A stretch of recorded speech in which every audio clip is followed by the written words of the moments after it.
Welcome to the knowledge series. Here under course EC 407 Computer Communication, we are going to discuss in the area related to traffic shaping algorithm. Traffic shaping algorithm is considered to be very important from the theory concept related to this particular module, and above all this is very important from the university exams. So to understand this leaky bucket, you have gone through my previous video series where I have mentioned about the technique to improve the QoS schedulings. There we have discussed about that QoS improvement based on scheduling as well as traffic shaping. So that traffic shaping is being extended here in a more detailed way.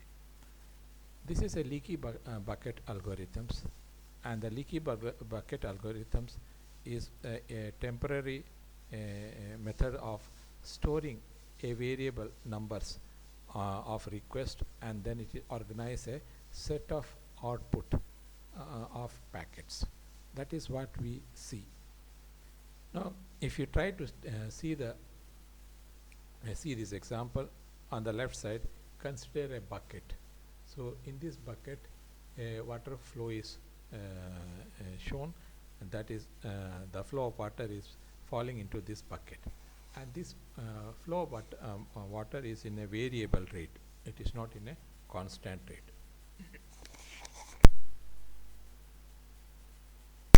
So based on the rate, the water enter into the bucket, and once on the bottom side of this bucket there is a hole. So that hole is a fixed hole. So this water from this one, the water is falls down in a order, that is at a constant rate through this hole.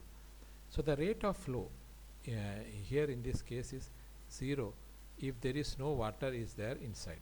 But when there is a bucket is full, then this flow of water from the bottom side, that is a water droplet which is coming out of this bucket, will be at a constant rate. But if the flow of this water, that is incoming water, the burst flow of incoming water is higher than the capacity of this bucket, then what will happen? The water will try to spill off. So that is one factor. And if the flow of incoming water is greater than the flow of the water droplet which falls at the bottom of this bucket, then again this will cause the capacity of the bucket not to hold the entire water, thereby it will try to spill off. So this is the basic concept that is used in the leaky bucket algorithm, which is nothing but a single server is being shown over here. This is a host computer or a server that is quenching the constant service case across these particular situations. Now if you see this figure, and to understand this one, you can try to see that this is a computer and this is a packet, unregulated packet flow, that is a bursty packet. This is a bucket which holds the packet, and this is the interface containing a leaky bucket. That means there is a packet leakage take place here, a leak is there, and from here the packet is flows out in a regulated conditions. So that is what it is shown. You can see this is a bursty data, 12 Mbps, 2 Mbps, there is a delay. So that is what you can see, a delay existing there. That's how from the host computer or a server the packet is flowing. Now here at a bottom side, at a fixed data rate of a 3 Mbps, the water is flowing out. So here when the host want to send a packet, the packet is thrown into the bucket. Now bucket at the bottom, it try to leaks out the packet at a constant rate. That means a network interface transmit the packets at the constant rate, and this bursty packet, it converts the leaky or the burst form of a data, or we can say that the bursty traffic is converted into a constant rate using this leaky bucket. And in practice, this bucket is a finite queue that output finds in at a finite rate. So this bucket task is to create a constant flow of the data irrespective of the incoming bursty conditions. So that is what we see in this particular scenario. So let's see the leaky burst bucket algorithm flow. Now here you can try to see, just like the host is connected to a network and that is interfaced through a leaky bucket. That is what we have seen. And when the space is available in the queue, then the packet here, this is a queue. You assume that there is several lines are there. So in this line, this packet is coming, and thereby it from here at a constant rate, it is being sent to the processor. And when the queue is full, in this case, that is, the buffer is full, it will be dropping off. Otherwise, this new packet will. Otherwise, the packet is sent to the in the queue conditions, and this arrangement will process through the processor to the destination. So there is a hardware and the software arrangement is done for this host operating systems, or the it's such type of a systems, and the packets are queued and released. That is, a queued and released at a regular interval of time. So here regular interval is what, based on these algorithms, and it reduces the and it reduces the congestions at this particular area or in the futures. Now the problem statement in this is that if the packets are uneven, and that is, a packet here is uneven, the actual loading effects will generate at the packet at this particular point in the network. So this unevenness we have to reduce. To understand this one, there is an algorithm is there. How this particular algorithm, leaky bucket algorithm, work is that at the every interval of the clock, suppose if we assume that clock has we set for a value of n. So after at every interval, the clock will try to see the value of n. Say if the length is less than n, then it will transmit, the transmitter counter will be equal to the total counter value minus the length of first packet. When an additional packet is there in the queue, then if it has to send again the additional packet,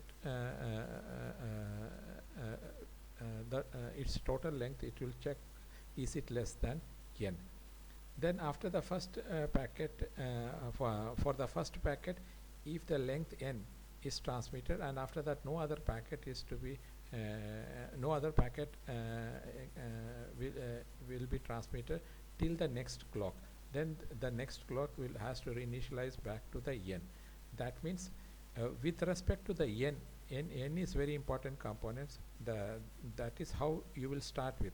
Suppose the n is equal to, say, 20, and you have to process a packet of say 10. So 20 minus 10 is 10. So that is what we see. And after that, you are having another packet of 12, you cannot process. But if you have another packet of 10, then it is processed, or less than 10 it is processed. Otherwise what will happen? It will create a congestions. So that is what we try to see. If the processing packet is greater than the if it is less than the capacity of the packet buffer. So that is how in the case of a leaky bucket algorithm works. To understand this one, let us see this example. Now here is an example is saying that apply a leaky bucket algorithm to initialize a counter at a n. at each click of the clock. So here n we selected as 1,000. So here is a set of packets, say 200, 700, 500, 450, 400, 200. So first what we do, we'll try to see we select say 200. So n is greater than the in front of the queue. So this is a queue of the packets. So let us take first in first out. So let us take a 200. So is n is greater than 200? Yes. So in that case n is equal to this n minus 200, that is 800. So the remaining is 800. So the first packet is sent out. Now the next packet is compared with the 800. So the 400 is compared with 800. So n is greater than 400. So in that case n is equal to 800 minus 400, 400. Now the next packet, the packet 400 is processed through the network. Now the next packet is what? 450. But what is the remaining packet here? 400. So n is less than 450. So in that case what will happen? The procedure will stop. Then it will again go for initializations of this packet back to 1000. And after 1000, this 450 process, this procedure will continue. The 4000 minus 450, the remaining 550 will be there, and 550 will process this 500. Then the 50 will be there. Then after in that 50, then nothing will be able to process. Then it will go for again initializations. It become 1000. From 1000, 700 can be processed. Then the remaining 300. Then 300 can able to process because the 100 is remaining back. That is how this particular algorithm is also performing. What you have seen across this case with respect to algorithm is that once you should the first counter value you should set to run n. Then when the first packet in the queue is there, if the length is less than n, then n minus the first packet is taken. And if there is an additional packet in the queue and its length is less than n, if that is the case, then that packet is also processed. And if length is equal to n, so we want always it is less than equal to, not less than equal to. If it is less than n, it is processed, and if it is equal to n, no packet will be processed, and it will go for the next counter initialization. After the initializations only it will be able to process the packet. So that is the algorithm structures. So this is how the leaky bucket algorithm works. Now the another type of algorithm is nothing but a token bucket. Now in the case of a token bucket algorithms, you can try to see that it is the extension of the leaky bucket algorithms. In the leaky bucket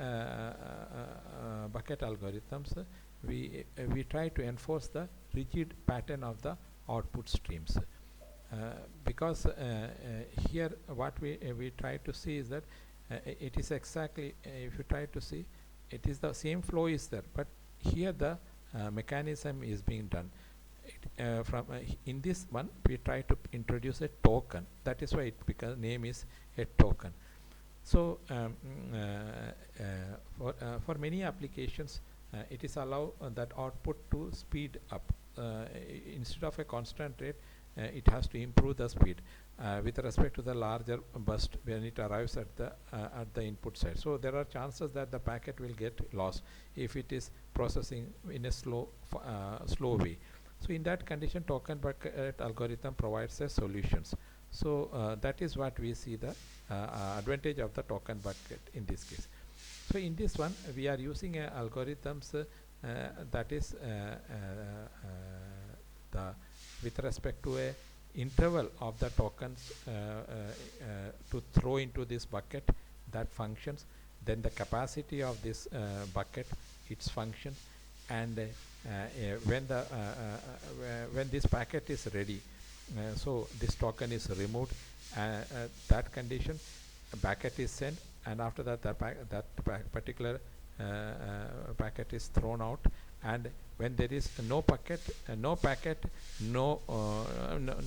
token in the bucket, then no packet will be processed.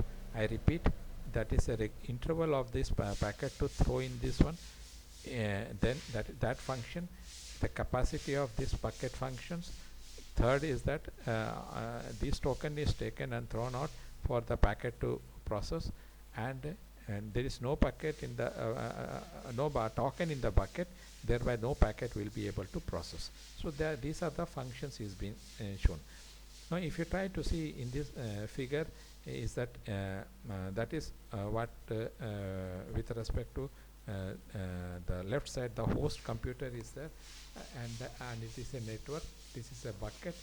From the host computer, a bursty packet is being flowing. You can see the interval is not in a regular interval, and from this the packet, if it has to move, it will try to see that a token is there or not.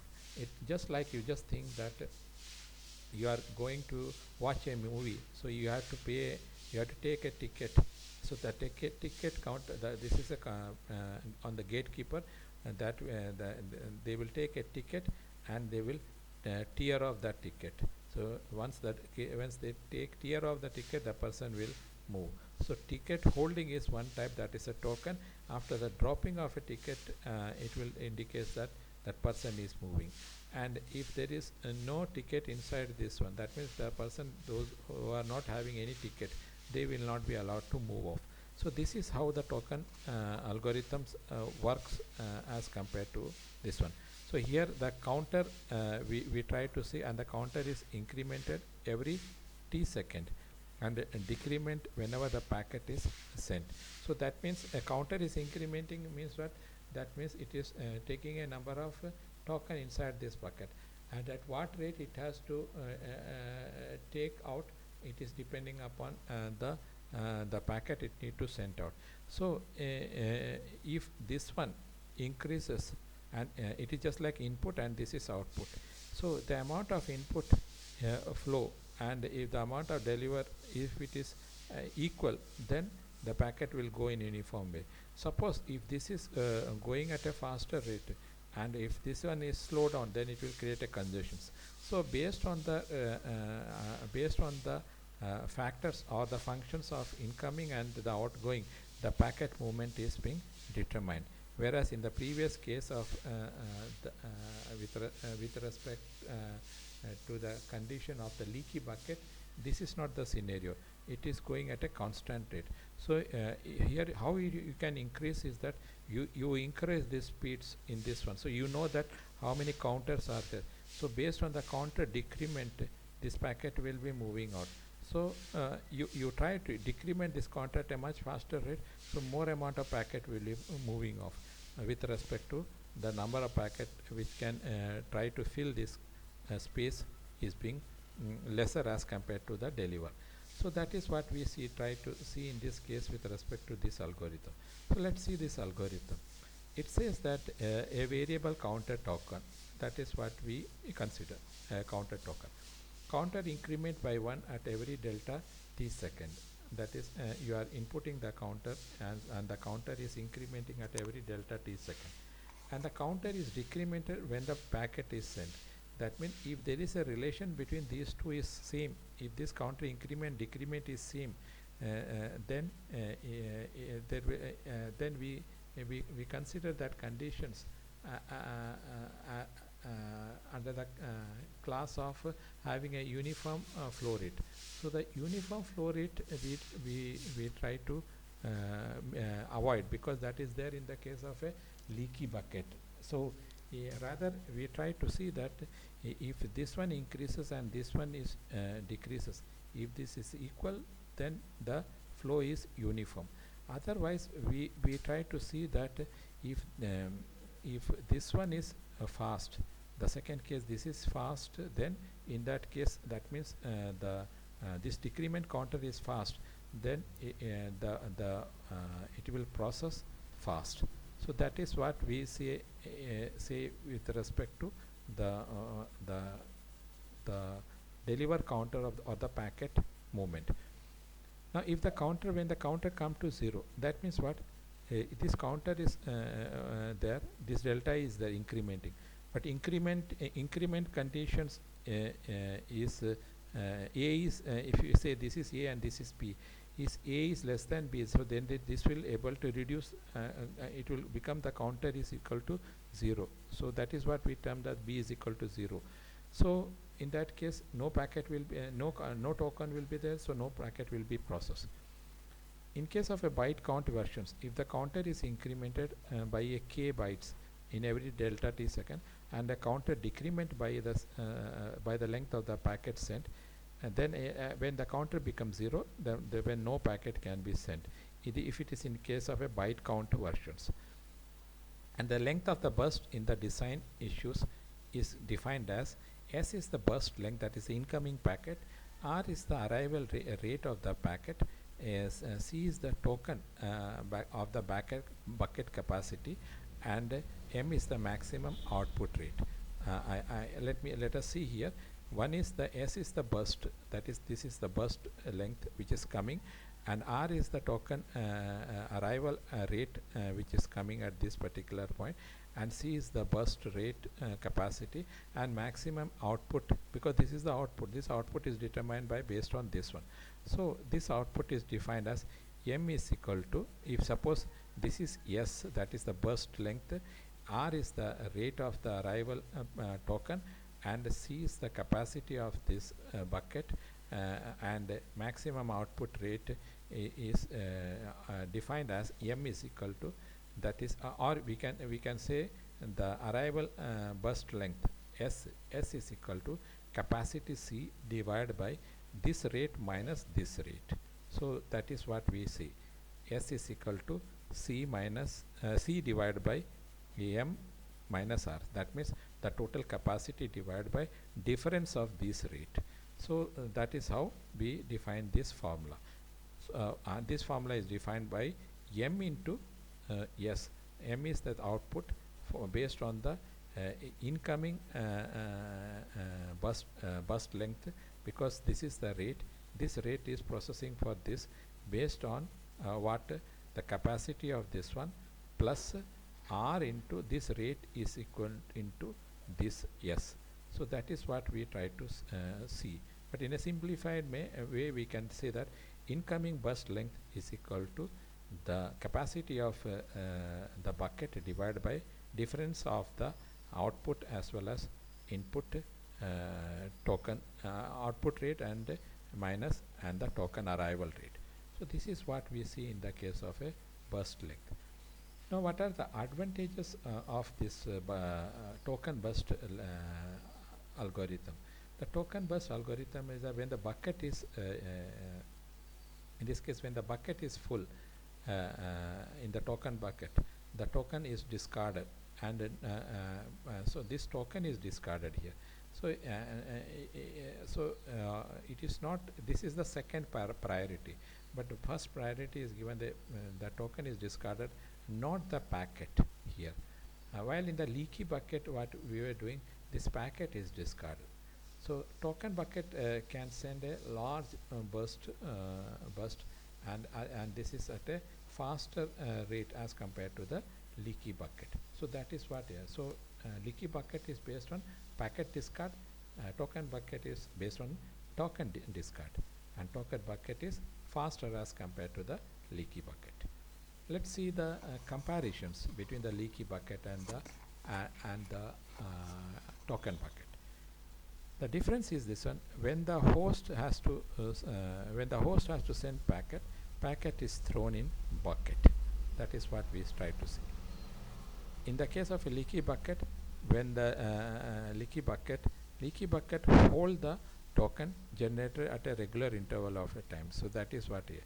Now here, when a host has to send a packet is thrown in the bucket, whereas in this case, what is there?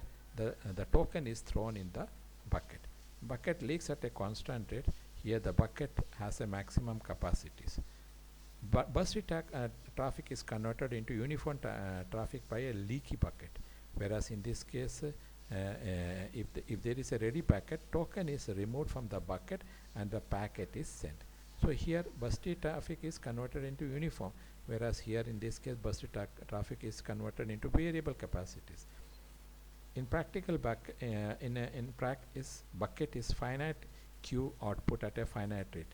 Here there is no token. If there is no token in a bucket, then the packet cannot be sent. So these are the certain things that we try to see in this case with respect to the leaky bucket and the token bucket. And this is considered as a very important thing, algorithms in the area of congestions. So we conclude here. Thank you.